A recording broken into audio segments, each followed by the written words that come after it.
Greetings from my side. So this is Vinod Khanna, Assistant Professor Mechanical at the Vyasa Institute of Technology. So today I'm going to share with you a topic called the Common Core Specs Terms. So PHP, torque, cylinder configuration, curb weight, wheelbase. There is a 90% possibility that these common core terminologies sound completely unfamiliar to you. Even if you belong to the remaining 10%, it's quite likely that you are not aware about implication of these terms. This is totally valid since these terms have no significance in your life apart from when you are driving. However, studies have shown that almost 71% of car commuters in India spend between 5 to 20 hours a week behind the wheel. Considering the amount of weightage driving gets in your life schedule. Having knowledge of these terms could definitely be useful, apart from the just helping you choose the right car for your usage. Practical application of that knowledge will improve your skill, instincts, and make you a better driver on the whole. So, today we will take a look at the important car specific terms and understand how they matter. So, in which we are going to discuss today's these three segments called dimensional attributes, engine terminologies, chassis terminologies. So this is by far the easiest car spec. Now we are going to discuss about the very first dimensional attributes. The first one, length. So this is by far the easiest car spec term to understand. Almost all of us will be able to straight away decipher that this defines the length of the car from end to end. On the spec sheet, it is commonly denoted in millimeters. The length of the car majorly affects the handling and stability. As the length increases, the straight line stability of the car goes up, but the cornering agility decreases. Keep in mind, more length need not necessarily translate to legroom to the interior. So next we are going to discuss width. Similar to the length, the width also simply denotes the dimension of the car measured cross-sectionally.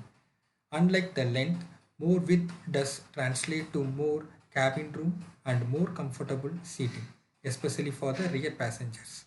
Apart from that, increasing the width also increases the straight line stability similar to the length.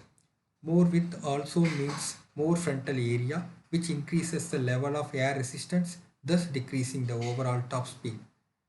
It is also denoted in millimeters, and the spec sheet will usually specify if the mirrors are included in the measurement. So next we go with the height. The height of the car is defined as the height measured from its lower point. So lower point is nothing but the point where the tires touches the road to the tallest point of the car's roof. Leaving aside the headroom, the height of the car has a direct effect on the car's handling. A taller car will have a higher sense of gravity, lesser downforce, and will experience more body roll. Due to this, a taller car will feel very unsettled when pushed through corners. This is why all sports cars have low slug body construction, which make them very agile to turns. So next we go with the wheel base. Now we commence with a more technical term seen on the car spec sheet. The wheelbase is defined as the distance between the center of the car's front wheel and rear wheel. Unlike the length, the wheelbase can be used as an indicator for interior room. A car with a longer wheelbase will feel more planted on straight roads but will move slower through the turns. Shorter wheelbase cars will have quicker handling but won't feel as firm footed on the straights. The wheelbase influences these factors since it has a direct effect on turning radius, which we will understand in the next portion, the next point actually. So it is called turning radius. The turning radius of a car is a measure of its nimbleness and flickability. It is defined as the smallest diameter semicircle that is required to be made by the car in order to make a complete U-turn. Like we discussed in the previous point, the turning radius is primarily influenced by the car's wheelbase. The turning radius is used to determine the maneuverability capabilities of the vehicle. Cars with a smaller turning radius will always be easier to navigate in traffic Cars with a bigger turning radius, on the other hand, will feel more comfort from in traffic lights as they will require more space to complete any maneuver. So next one is boot space. Boot space is again one of the simpler terms on the car spec sheet. The boot space defines the luggage storage capacity in the boot of the car. If your car equipped with a split rear seats, the boot space expand exponentially. This feature is very common amongst hatchbacks and five-seater SUVs to explain their luggage storing capabilities since they don't have dedicated boot area. Boot space is always measured in liters. Next one, ground clearance.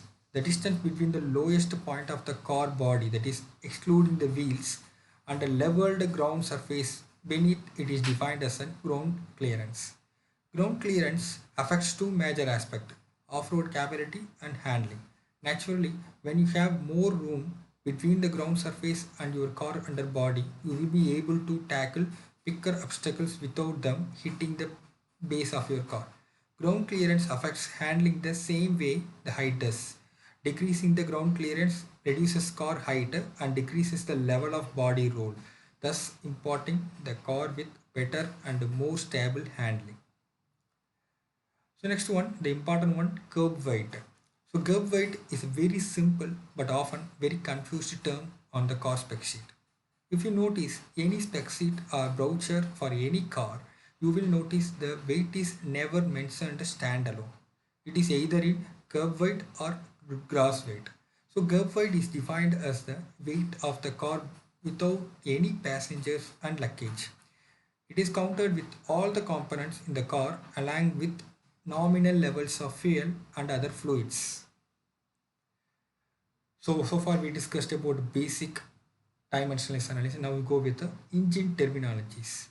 So now we move on to the car spec sheet terms pertaining to the heart of your vehicle, the engine. The first aspect we will discuss here in the engine configuration.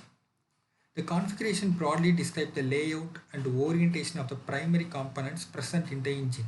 It is mostly divided into three attributes, namely number of cylinders, number of valves, valve train. So based on this is the very most dividable three attributes. So first we will go with the number of cylinders. This refers to the number of combustion chamber present inside the engine. A majority of the cars in India are either 3-cylinder or 4-cylinder engines. Four-cylinder engines are smoother, have better performance and usually cost more. 3-cylinder engines are more fuel efficient, have lower running cost but are not as refined as 4-cylinder engine. So next you go with the number of valves. The number of valves refers to the number of opening present on the top of the engine cylinder. So why we go for top of the engine cylinder? To induce air or remove exhaust gases. Nowadays, almost all cars come with 4 valve arrangement, 2 for intake, 2 for exhaust. In the previous decade, 2 valve configuration were very popular but have been replaced almost entirely by their modern 4 valve counterparts. A few high performance cars come with 5 valves, 3 intake and 2 exhaust engine as well. So next we will go with the valve train type. So valve train refers to orientation on the camshaft present inside the engine head. They are of two types: SOHC, simply we may tell single overhead camshaft, and DOHC, dual overhead camshaft. In the case of SOHC valve train, a single camshaft is used to actuate both the intake and exhaust valve. This is achieved with the help of rocker arms and linked to the valves on either side of the camshaft. A DOHC valve train contains two camshafts, one for the intake valve and one for the exhaust valve. In general, DOHC arrangement is more superior to the SOHC arrangement. With the DOHC, the contact is directly between the cam and valves, which increases precision, proper timing and performance as well. A properly tuned SOHC can perform as good as or better than DOHC valve train, but in base form, DOHC arrangement is considered to be better. Next one, displacement. In physical term, the engine displacement simply refers to the total available volume in the engine cylinder. It is a summation of the individual air volume of each combustion chamber. It is measured in cubic centimeters or cubic capacity, that is cc, as we commonly know. So the displacement has a very direct effect on the performance of your car. More displacement means more space for the engine to burn fuel, which in turn gives more performance. Lesser displacement engine draw in a lesser quantity of fuel, which means lesser performance but better fuel efficiency. So displacement is sometimes listed on the car spec sheet in terms of liters. Sometimes 1000 cc stands for 1 liter. So next one, maximum torque. So torque is defined as a total rotational force being exerted by the engine on the wheels of your car. Maximum torque refers to the maximum amount of torque that can be produced by the engine. This peak value is developed only at a certain RPM. So it is usually mentioned as X. It is say X Newton meter at Y RPM. Okay. Say example 233 Newton meter at a 3400 RPM. Like the denotation will be there. The torque defines the pulling capacity and versatility of the engine's power plant. More torque means the engine operates at lower RPM and has great pulling power regardless of the RPM you are in. Hence, you won't have to perform frequent downshifts to stay in the correct power band. The high torque present will allow the car to accelerate comfortably with its pulling power even if your gear are too higher. This is why diesel powered cars or SUVs are better suited for highway driving on long runs. Torque packed cars generally prefer the lower end of the RPM range. Torque is measured in Newton meter. So next we'll go with the maximum power. Power is the sister function of torque. Power and torque, the two primary parameters measuring engine performance on the car spec sheet. Technically speaking, power and torque are both derived from the same process. Power is equal to torque into RPM divided by 5252. Maximum power is again the maximum amount of power that the engine is capable of producing at a certain RPM. When we are talking power, we are talking the performance. Engine designed to put out high levels of power are the ones which have high top speed, high acceleration, and give that gut wrenching sense of adrenals. They might not be very good with the pulling capacity and good very well struggle with a lot of luggage or many occupants. But under normal conditions, a car with more power will always run faster. Such cars will feel at home in the upper end of the RPM range and not so much in the lower end. Power is measured in PHP or brake horsepower. So next one, drivetrain type. So the system that transfers power from a gearbox to the car axles is referred as a drivetrain. There are four common types of drivetrains available in today's market, namely front wheel drive, rear wheel drive, all wheel drive, four wheel drive. So each way will be FWD for front wheel drive, whereas RWD for a rear wheel drive. AWD stands for all wheel drive. 4WD, that is four wheel drive. These are the four common method nowadays we are using in the markets. Here AWD and 4WD are the confusing terms since in both the cases power is transferred to all four wheels. The difference here is that AWD is locked into this mode all the time. 4WD is more commonly offered on rugged SUVs and has to be toggled by the user. In case you find yourself if a stick in mud or slush while off-roading, you can switch into the 4WD mode to help you get it out. So next is transmission. So in the transmission, your car's transmission or gearbox as it is commonly known as one of the most important components in the engine. The gearbox is of two primary types, automatic and manual, as most of you are preferably familiar with. The speed number of the gearbox denotes the number of gears available to shift into. Example, 4-speed gearbox means the car has 4 gears. The only exceptional case here is it the CVT type automatic transmission. A CVT has infinitely variable gears and no defined fixed gear ratio. This is the same type of transmission used on the majority of the automatic scooter as well. So next to go with the final, that is chassis terminology. So for the final section of this presentation, we are start with the car specific terms pertaining to the chassis section. The front suspension denotes, go with the front suspension. The front suspension denotes the type of spring and control arm arrangement present on the front wheels of the car. The most commonly used front suspension arrangement is the Mack front strut. Next we have a rear suspension. The rear suspension denotes the type of spring and control arrangement present on the rear wheels of the car. So next we go with the tire size. The tire size is simply denotes the dimension of the tire. However, understanding what the dimension means is something that not a lot of people know. Usually the size is denoted by this format. So the like tire width in mm by aspect ratio rim diameter in inches.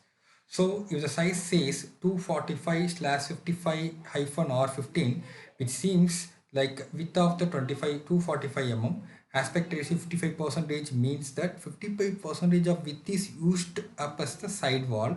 R15 means steel alloy ring has a diameter of 15 rpm. So this is what a explanation of the how they are designating their radiuses. Next one, brakes. Finally, we reach the last characteristics on our list of cost-specific terms. The brake section denotes the type and size of the brakes used in the car. Brake types are divided into two broad categories, that is drum and disc. Drum brakes are the basic types which are only found on the lower variation of C segment and below vehicles only. Over the past 8 to 10 years, the more technologically advanced disc brakes have increasingly taken over their primitive counterparts and should replace them altogether soon. The size of the brake is measured through its diameter. The larger the diameter, the more the stopping power you have. So that sum up our presentation, simplifying and explaining the common cost-specific terms and understanding their impact. So hope you understand everything. If you have any doubt, you may come on here. We will ready to reflect your queries. Once again, thank you so much for giving this opportunity to share something to you. Thank you once again.